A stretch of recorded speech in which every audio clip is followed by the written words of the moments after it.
pues si uno ve que en realidad si uno sigue haciendo el mismo desarrollo para los otros, tomando como el C y como estas líneas como los catetos que van a ser obviamente iguales, porque este ángulo, pues no sé cómo explicarlo con geometría estrictamente, pero pues la idea es que estos ángulos van a ser iguales, entonces van a ser iguales los catetos. Sí, sí, sí. Y pues así con eso se puede hacer el mismo desarrollo a través del teorema de coseno, y el único término que va a variar es este, y pues obviamente el valor del radio si está dado por la circunferencia. Sí, A nunca va a cambiar. Si A cambia, sí sería peligroso. ¿Va a cambiar? No. No, sí, ok, entonces está claro. Y pues fue lo mismo y se desarrolló así hasta el hexágono, hasta el octágono, es el mismo desarrollo y pues salía la misma ecuación, solo que cambiaba acá, era este número acá, entonces lo dejé como N y este A lo dejé como el radio, donde C es el número el valor del radio, y ya con eso pues pi, que esa es la aproximación que se hace, es igual al número de lados por ese C y dividido entre ¿qué? 2 veces el radio. Y pues al reemplazarlo acá, pues ya se puede obtener otra expresión. Reemplázalo, por favor, ahí, excelente. Es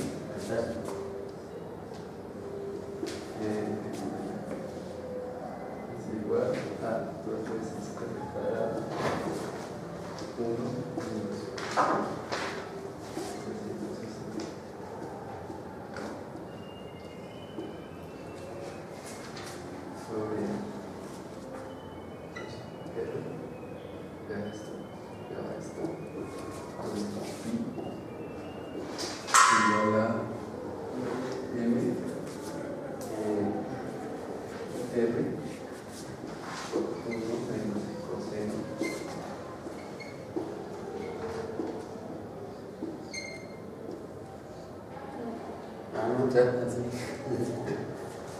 Yo dije que iba a dividir, ok. Y el 2, pero el 2 también murió, sí, ¿no? Sí, el 2 también murió.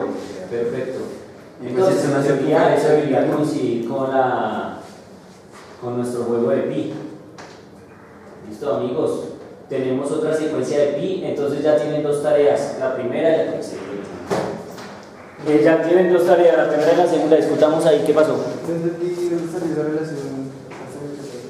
Digamos, pi igual a es que el hombre dice que pi es perímetro sobre diámetro, ¿no? Sí. Entonces el perímetro es NC, donde C es la longitud de cada lado de esta figura y bueno, el diámetro. ¿Listo? ¿Estamos de acuerdo?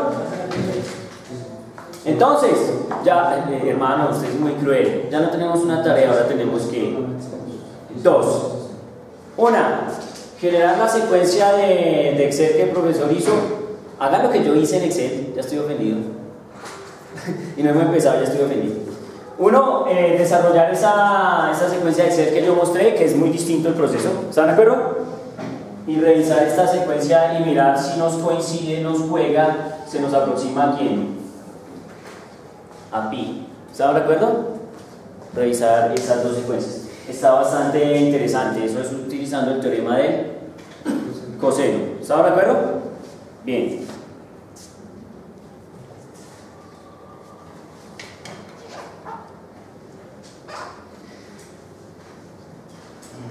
He estado pensando en lo que dijiste. Que obviamente para construir la secuencia de los triangulares, si digamos ya para construirla, no para la respuesta final, toca tener obviamente un juego siempre hay que tener un juego de estructuras consecutivas. Es decir, cuando el tipo llega a n por n más 1 sobre 2, en ese momento no lo hace seguramente, pero en la mente, después de que ya vota la respuesta, eso tiene una relación con dos números que son completamente consecutivos, para poder definir la relación en términos de lo que ustedes llaman K. ¿Están de acuerdo? ¿Quién revisó, quién jugó, quién estudió la demostración del triangular? Sí, la demostración del triangular. ¿No? ¿Qué está pasando ahí? Triangular. No. No. Triangular. Pues digamos que yo lo hice fue por la parte de la asociación cuadrática. Hágale, mi hermano, cuéntenos. ¿Qué hizo? A ver, ¿qué pasó? ¿Listo? Recuerden que el objetivo ahorita es terminar con otra cosa, y es como apliquemos esto en física y miremos un poquito dónde se juega. ¿Ya todos tomaron nota de eso? Bueno, excepto mi amiga ya que no se pudo. Listo, papito, ¿qué hizo? Pues primero puse la asociación 1, 3, 6, 10 y vi cuál era la diferencia que había entre ellos. Así es 2, 3, 4 y la diferencia que había entre ellos 1, 1 y así sucesivamente.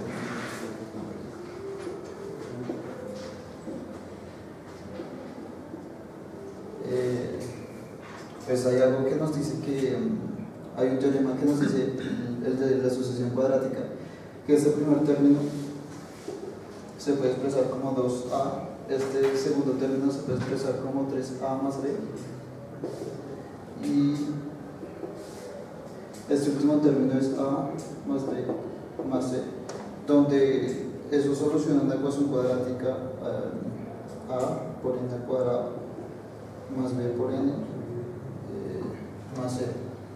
Entonces al momento en que hallamos a es igual a 1 medio, b es igual a 2 menos 3a, que esto es igual a 2 menos 3 medios, que esto es igual a 1 medio, y c va a ser igual a 1 menos a menos b, que esto es igual a 0, y por tanto entonces nos queda la ecuación como 1 medio de n al cuadrado más 1 medio de n, que esto es igual a n al cuadrado más n sobre 2, que esto es igual a n de n más 1 sobre 2. ¿Cómo la vieron?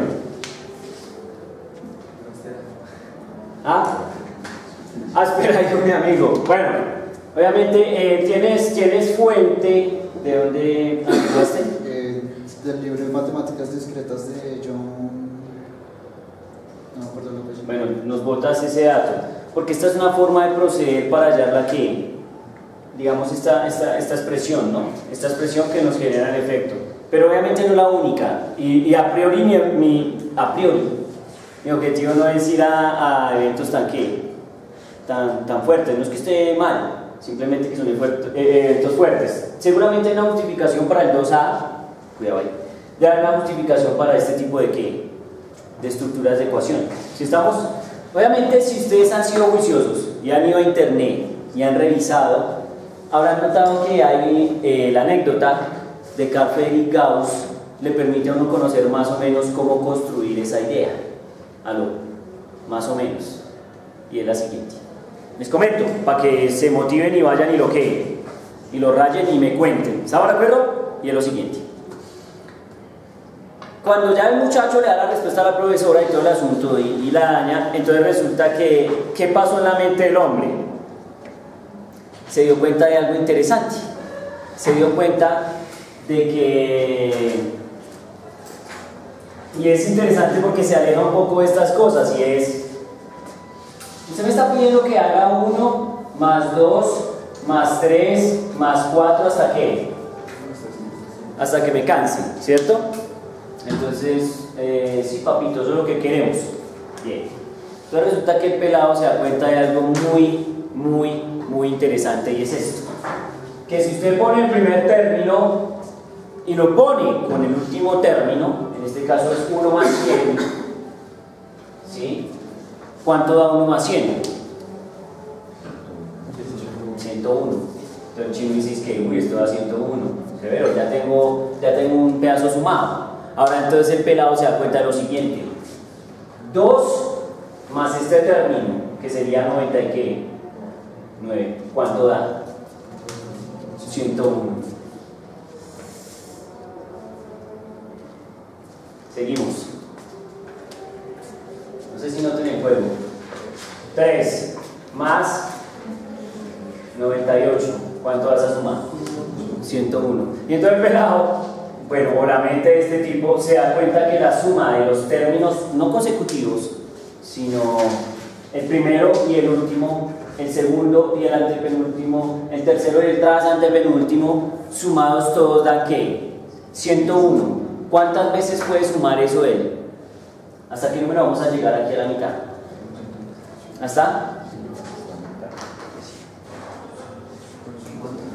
¿Hasta 50? ¿Están de acuerdo? Entonces resulta que el hombre se da cuenta de que la suma de todos esos términos, o sea, entonces ¿qué va a hacer? Va a sumar 101, ¿cuántas veces? 50 veces, ¿sí o no? ¿Cuánto da 101 sumado 50 veces? 5050. Esa es la respuesta.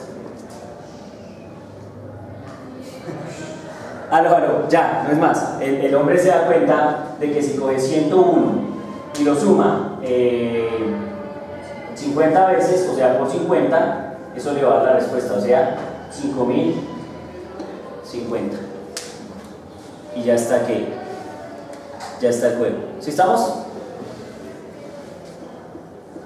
Entonces por ahí se puede empezar a construir la expresión que define, digamos, la sucesión de los números que triangulares. ¿Estamos de acuerdo? Notando esta relación, este comportamiento entre el primero y el ¿qué?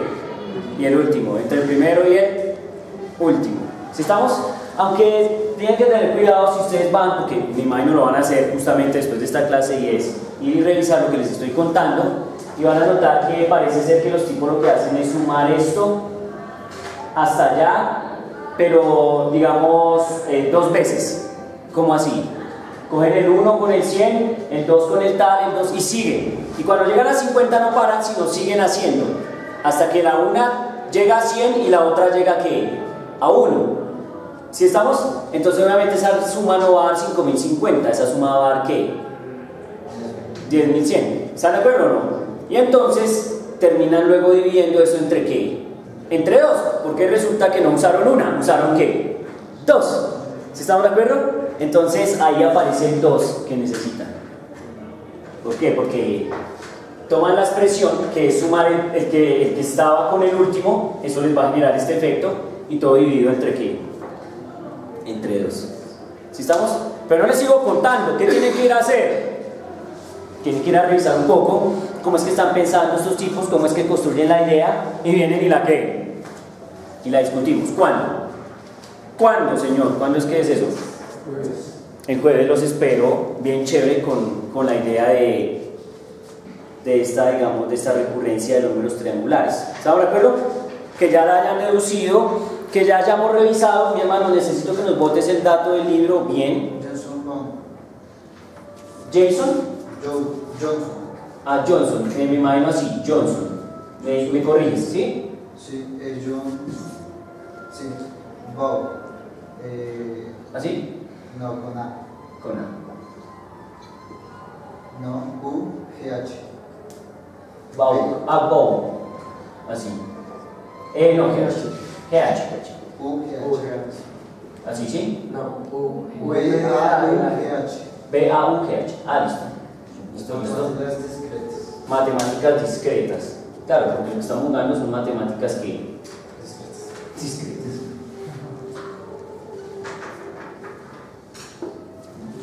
Sí, matemáticas discretas que son con números enteros o números naturales.